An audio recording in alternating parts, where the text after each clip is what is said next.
நக்ஷு, நம்ம டிக்கு என்ன கண்ட்ரி எடுத்திருக்கோம்? D for Denmark. Oh okay Nakshu, நம்ம ஃபர்ஸ்ட் பிரேக்ஃபாஸ்ட்க்கு என்ன சாப்பிட போறோம்? நம்ம பிரேக்ஃபாஸ்ட்டுக்கு croissant தான் பண்டா சாப்பிட போகிறோம். ஓ croissant-ஆ? Okay okay Nakshu.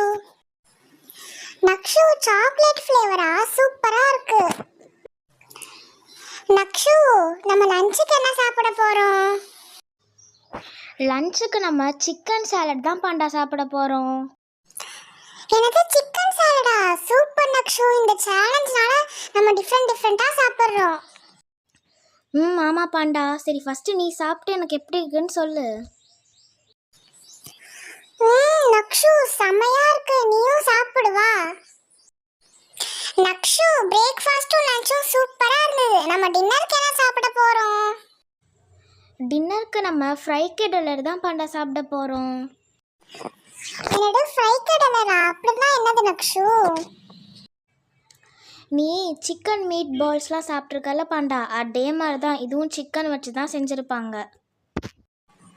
எங்க கூட நான் சாப்பிட்டு பார்க்கறேன். நக்ஷு, இது அப்படியே மீட் பால்ஸ் மாதிரி தான் இருக்கு, நீயும் சாப்பிட்டு பாரு. ஆமாம் பாண்டா, சூப்பராக இருக்குது. ஓகே காய்ஸ், இதோட லெட்டர் டியை நம்ம கம்ப்ளீட் பண்ணியாச்சு. லெட்டர் ஈக்கு நம்ம என்ன கண்ட்ரி எடுப்போம், என்னென்ன டிஷ்லாம் சாப்பிடுவோன்னு கமெண்ட் பண்ணுங்கள். By guys.